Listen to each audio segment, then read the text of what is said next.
আমাদের শরীর তো একটা বিশাল জগৎ, আর এর কমান্ড সেন্টার হলো আমাদের ব্রেন। কিন্তু কি হবে যদি এই কমান্ড সেন্টারে একটা ছোট্ট গোলমাল হয়ে যায়? আজ আমরা সেরকমই একটা মেডিকেল রহস্যের গভীরে যাব, দেখব কিভাবে একটা সামান্য আঘাত আমাদের পুরো শরীরকে নাড়িয়ে দিতে পারে। সবকিছুর শুরু কিন্তু একটা লাইন দিয়ে। একজন রোগীর বলা এই কথাগুলো একটা আকস্মিক আর বেশ ভয়ঙ্কর আঘাতের ছবি তুলে ধরে। ঠিক কি হয়েছিল তার সাথে, চলুন জেনে নেওয়া যাক। এই যে স্ক্রিনে দেখুন, ২১ বছরের একজন তরুণী, তার ঘাড়ে সামান্য একটা ছুরির আঘাত। বাইরে থেকে দেখলে কিন্তু মনেই হবে না যে এটা এমন কোনো বড় ব্যাপার, কিন্তু এর প্রভাব ছিল অনেক বড়। এখানেই তো আসল রহস্যটা। ছোট্ট একটা আঘাত, আর তার ফলে শরীরের ৩টা অঙ্গই অবশ। কিভাবে সম্ভব? চলুন এই রহস্যের সমাধান করতে আমরা একটা ডিটেকটিভের মতো করে আমাদের সেন্ট্রাল নার্ভাস সিস্টেম বা কেন্দ্রীয় স্নায়ুতন্ত্রের অলিগলিতে ঢুকে পড়ি। তো ঘটনাটা কি ঘটেছিল? ঘুমের মধ্যেই তার ঘাড়ে একটা ছুরির আঘাত লাগে, আর তারপরই হঠাৎ করে উনি দেখেন যে তার বাম হাত আর দুটো পাই আর নাড়াতে পারছেন না। নিউরোলজিস্টদের তো মাথা খারাপ অবস্থা, কারণ আঘাতের প্রভাবটা ছিল খুবই অদ্ভুত আর নির্দিষ্ট। এই রহস্যের জট খুলতে গেলে আগে আমাদের বুঝতে হবে আমাদের শরীরের সেন্ট্রাল কমিউনিকেশন সিস্টেমটা কিভাবে কাজ করে। মানে আমাদের সেন্ট্রাল নার্ভাস সিস্টেম, এটাকে ভাবতে পারেন একটা ব্যস্ত সুপারহাইওয়ের মতো। এই যে দেখুন, এই হলো আমাদের সেন্ট্রাল নার্ভাস সিস্টেম। এর দুটো মেইন পার্ট, একটা হলো ব্রেইন বা মস্তিষ্ক, আরেকটা হলো স্পাইনাল কর্ড। ব্রেন তো হলো আমাদের বস, কমান্ড সেন্টার, আর স্পাইনাল কর্ড হলো সেই সুপার হাইওয়েটা যেটা ব্রেন থেকে শরীরে আর শরীর থেকে ব্রেনে সেকেন্ডে লক্ষ লক্ষ মেসেজ আনা নেওয়া করছে। এখন এই পুরো সিস্টেমটা কিন্তু তৈরি হয়েছে মূলত ২ ধরনের সেল দিয়ে। এক হলো নিউরন, যারা আসল কাজটা করে, মানে সিগন্যাল আনা নেওয়া করে, আর দ্বিতীয়টা হলো গ্লিয়াল সেল। এরা হলো নিউরনের সাপোর্টিং স্টাফ, এদের দেখাশোনা করে, খাবার দেয়, বাঁচিয়ে রাখে। এই স্লাইডটা বেশ ইন্টারেস্টিং। এখানে দুটো বিশেষ সেলের ছবি আছে যারা আমাদের নার্ভ সিস্টেমের জন্য ইনসুলেটরের কাজ করে। মানে বিদ্যুতের তারের ওপর যেমন প্লাস্টিকের কভার থাকে, ঠিক সেরকম।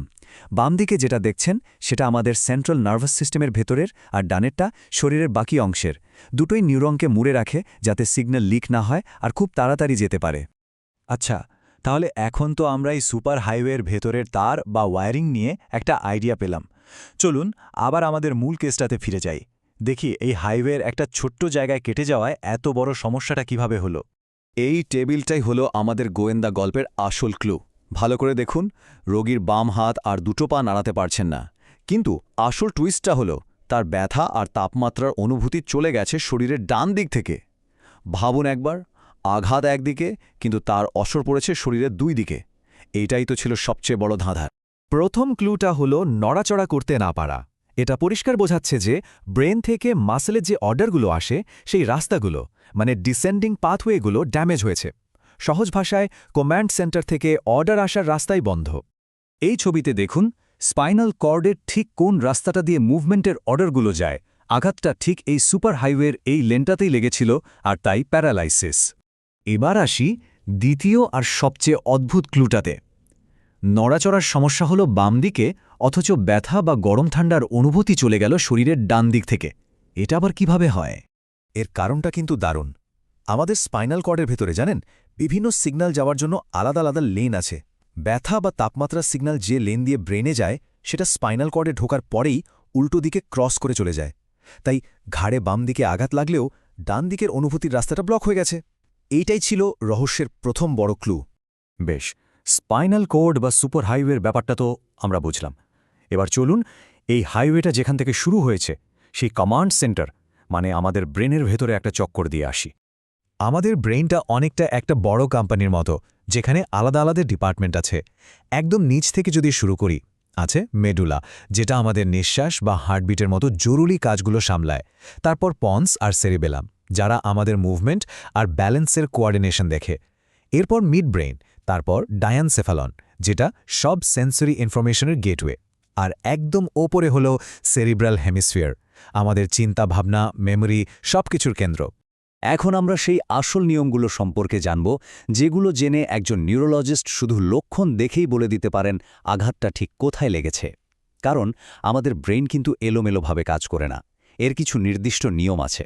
পুরো সিস্টেমটা চলে মাত্র 5টা মূল নিয়মের উপর। আর এই 5টা নিয়ম বুঝতে পারলেই আমাদের রোগীর এই অদ্ভুত লক্ষণের পেছনের কারণটা জলের মতো পরিষ্কার হয়ে যাবে। প্রথম নিয়মটা হলো ব্রেনের কোনো একটা অংশ একা একা কাজ করে না। যে কোনো কাজের জন্য, ধরুন কিছু দেখা বা ছোঁয়া অনুভব করা, ব্রেনের বেশ কয়েকটা অংশ একটা টিমের মতো একসাথে কাজ করে। দ্বিতীয় নিয়মটা হলো এই যে টিমওয়ার্কের কথা বললাম, ব্রেনের এই টিম মেম্বাররা কিন্তু সবাই সবার সাথে নির্দিষ্ট রাস্তা দিয়ে কানেক্টেড, মানে সেই সুপার হাইওয়ের মতো। এই রাস্তাগুলো যদি কেটে যায় তখনই নির্দিষ্ট কাজে সমস্যা হয়, ঠিক যেমনটা আমাদের রোগীর ক্ষেত্রে হয়েছে।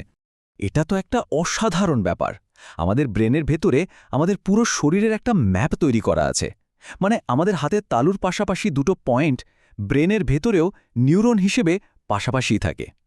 আর এই ম্যাপটা আছে বলেই ডাক্তাররা ঠিক বুঝতে পারেন কোন নার্ভটা ড্যামেজ হয়েছে। 4 নম্বর নিয়মটা হলো ইনফরমেশন প্রসেসিং ধাপে ধাপে হয়। একদম সিম্পল সিগন্যাল থেকে শুরু করে অনেক জটিল ইনফরমেশন পর্যন্ত সেন্ট্রাল নার্ভাস সিস্টেমের বিভিন্ন লেভেলে এটা প্রসেস হতে থাকে। যে কোনো একটা লেভেলে গণ্ডগোল হলেই পুরো সিস্টেমটাই বিগড়ে যায়। আর এই হলো আমাদের ফাইনাল ক্লু, যেটার মাধ্যমে পুরো রহস্যের সমাধান হয়ে যাবে। নিয়মটা হলো ব্রেনের বাম দিকটা কন্ট্রোল করে শরীরের ডান দিককে, আর ডান দিকটা কন্ট্রোল করে শরীরের বাম দিককে।